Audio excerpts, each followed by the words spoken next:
Good morning, all of you. Welcome to my English Basic Grammar class. আজকে আমরা জানব have হ্যাজের ব্যবহার।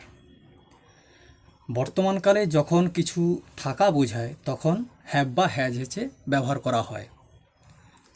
তো আমরা কয়েকটা বাক্যের মাধ্যমে সেগুলো আমরা জানব। তার আগে আমরা একটা ডায়াগ্রাম বানিয়ে নেব। দেখো, আমরা লিখব সিঙ্গুলার অর্থাৎ একবচন,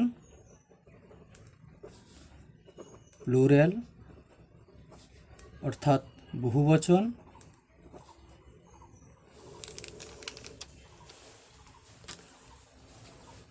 ফার্স্ট পারসন অর্থাৎ উত্তম পুরুষ, সেকেন্ড পারসন অর্থাৎ মধ্যম পুরুষ, থার্ড পারসন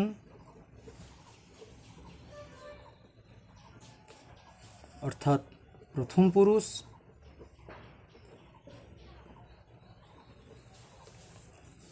ফার্স্ট পারসন সিঙ্গুলারে কি হয়? আই হ্যাভ অর্থাৎ কি? আই হ্যাভ মানে কি? আমার আছে। আই হ্যাভ কথার অর্থ হচ্ছে আমার আছে। আমি যদি বলি যে আমার একটা পেন আছে, তাহলে কি হবে? আই হ্যাভ আ পেন, আমার একটা পেন আছে। কেমন? এই ফার্স্ট পারসন প্লুরালে কি হবে? উই হবে। উই হ্যাভ অর্থাৎ আমাদের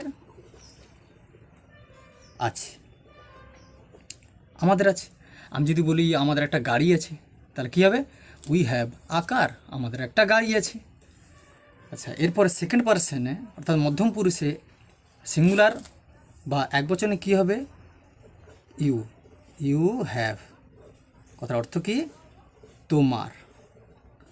তোমার আছে। ধরো তোমার একটা সাইকেল আছে, তাহলে কী হবে? ইউ হ্যাভ আ বাইসাইকেল, তোমার একটা সাইকেল আছে। আচ্ছা, সেকেন্ড পারসন প্লুরালে কী হবে? একই, এই সিঙ্গুলার যা প্লুরাল তা একই। ইউ হ্যাভ অর্থাৎ তোমাদের আছে। যদি বলি তোমাদের একটা বাগান আছে, তাহলে কি হবে? ইউ হ্যাভ আ গার্ডেন, তোমাদের একটা বাগান আছে। নেক্সট থার্ড পারসন সিঙ্গুলারে কি হয়? হির ক্ষেত্রে কি হবে? এইখানে একটা দেখো এক্সেপশন, মানে ব্যতিক্রম একটা ব্যাপার আছে। I have, we have, you have. He has, কী হবে? He has.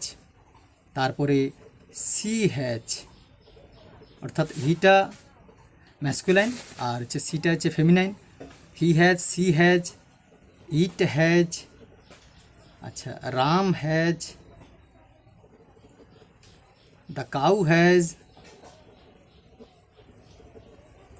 অর্থাৎ আমরা বলতে পারি যে হি হ্যাজ কথার অর্থ কি? তার আছে। কী হবে? তার আছে। সি হ্যাজ মনেও একই, মেয়েদের ক্ষেত্রে তার আছে। ইট হ্যাজ মানে ইহার আছে। তারপর হচ্ছে রাম হ্যাজ, রামের আছে। আচ্ছা, ধরো রামের একটা ধনুক আছে, তাহলে কি বলবো? তাহলে রাম হ্যাজ আ বো, রাম হ্যাজ আ বো। ঠিক আছে, বো কথার অর্থ হচ্ছে ধনুক। আচ্ছা, নেক্সট হচ্ছে কি? গরুটির আছে। দ্য কাউ হ্যাজ অর্থাৎ গরুটির আছে, বা গরুর আছে। কেমন? The cow has. আচ্ছা, নেক্সট এবার কি? থার্ড পারসন প্লুরালে কি হয়? দে হ্যাভ অর্থাৎ তাদের বা তাহাদের আছে, তাদের আছে। আচ্ছা, তাহলে নিশ্চয়ই বুঝতে পারছো যে কোথায় হ্যাভ আর কোথায় হ্যাজ ব্যবহৃত হয়। আইর ক্ষেত্রে হ্যাভ, উইর ক্ষেত্রে হ্যাভ, ইউর ক্ষেত্রে হ্যাভ এবং ইউর প্লুরালের ইউর ক্ষেত্রে হ্যাভ, হির ক্ষেত্রে হ্যাজ, সির ক্ষেত্রে হ্যাজ, ইটের ক্ষেত্রে হ্যাজ, রামের ক্ষেত্রে হ্যাজ। অর্থাৎ এই জায়গাটা মনে রাখবে, এই জায়গাটা হচ্ছে third person singular number. Third person singular number কারা? যে হি, সি, ইট এবং হচ্ছে যে কোনো নাম বুঝালে, যে কোনো নাউন। ঠিক আছে, তাহলে কী হবে?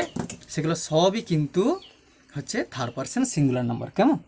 তাহলে এই থার্ড পারসন সিঙ্গুলার নাম্বারের ক্ষেত্রে কি হবে, তোমার হ্যাজ হবে। তারপরে দের ক্ষেত্রে কি হবে, দের ক্ষেত্রে হ্যাভ। তাহলে এবার আমরা এটা কয়েকটা বাক্যের মাধ্যমে আমরা আরও ভালো করে ক্লিয়ার করে নেব এই হ্যাভ হ্যাজের ব্যাপারটা। ঠিক আছে, দেখো বলছে আমার একটা কলম আছে, তাহলে কি হবে, আমার আছে, তাহলে কি হবে, প্রথমে আমরা কাকে নেব, প্রথমে আমরা সাবজেক্টকে নেব। সাবজেক্টটা কার, আমার। তাহলে আই, তার ভার্ব কি, আমার আছে, আই হ্যাভ, আমার আছে একটি কলম, a pen, I have a pen, I have a pen, আমার একটা কলম আছে। আচ্ছা নেক্সট, এবার বলছে আমাদের একটা বাড়ি আছে, আমাদের একটা বাড়ি আছে, আমাদের আছে, আমরা কি করেছিলাম, উই হ্যাভ, মানে আমাদের আছে একটা বাড়ি, a house, we have a house, we have a house, আমাদের একটা বাড়ি আছে। নেক্সট দেখো তোমার একটি পেন্সিল আছে, তোমার আছে, তাহলে কি হবে, ইউ হ্যাভ, তোমার আছে একটি pencil, a pencil, you have a pencil, you have a pencil, তোমার একটা পেন্সিল আছে। এবার দেখো তোমাদের একটি বাগান আছে, তাহলে তোমাদের আছে, তোমার আছে, ইউ হ্যাভ, তোমাদের আছে কি হবে, সেও ইউ হ্যাভ, তাহলে ইউ হ্যাভ মানে তোমাদের আছে একটা বাগান, তাহলে কি হবে, আ গার্ডেন। এটা গার্ডেন উচ্চারণ কিন্তু মানে গার্ডেন বলা যাবে না, আর কে উচ্চারণ করা যায় না, কেমন, সাইলেন্ট আর, এটা উচ্চারণ হবে গার্ডেন বা গার্ডেন, এভাবে বলা যায়, ইউ হ্যাভ আ গার্ডেন, তাহলে তোমাদের একটা বাগান আছে, কেমন। এবার দেখো তার একটা সুন্দর ব্যাগ আছে, তাহলে তার আছে, এটা হচ্ছে, এটা কী বলো দেখি, এটা হচ্ছে থার্ড পারসন সিঙ্গুলার নাম্বার, কেমন, তার আছে, তাহলে হি হ্যাজ, মানে তার আছে একটা সুন্দর ব্যাগ, তাহলে a beautiful, he has a beautiful bag, তার একটা সুন্দর ব্যাগ আছে, কেমন। নেক্সট দেখো গরুর লেজ আছে, তাহলে গরুর, তাহলে কী হবে, আমরা বলতে পারি আ কাউ বা দা কাউ, যে কোনো কিছু, দা কাউ, তাহলে দা কাউটা কি, থার্ড পারসন সিঙ্গুলার নাম্বার, আমি বলেছি আমি, আমরা, তুমি, তোমরা এবং তারা বাদ দিয়ে, মানে তাহারা বাদ দিয়ে আর বাদ বাকি যা কিছু সব কিছু কিন্তু থার্ড পারসন সিঙ্গুলার নাম্বার, কেমন। তাহলে থার্ড পারসন সিঙ্গুলার নাম্বারের ক্ষেত্রে কী হবে, সিঙ্গুলার নাম্বারের ক্ষেত্রে হ্যাজ হবে। তাহলে দ্য কাউ হ্যাজ, মানে গরুটির আছে, তাহলে গরুর আছে, তাহলে কী আছে, আ টেল, অর্থাৎ লেজ, অর্থাৎ গরুর আছে একটা লেজ, the cow has a tail. Next দেখো এরপরে কি বলছে, যে যদুর একটা সাইকেল আছে, যদুর আছে, তাহলে যদু একটা থার্ড পারসন সিঙ্গুলার নাম্বার, তাহলে যদুর আছে, তাহলে যদু, যদু হ্যাজ, অর্থাৎ কি যদুর আছে একটা cycle, a bicycle, Jadu has a bicycle, যদুর একটা সাইকেল আছে। তাদের একটি খামার বাড়ি আছে, কেমন, তাদের একটি মানে তাদের বা তাহাদের একটা খামার বাড়ি, তাহলে কী হবে,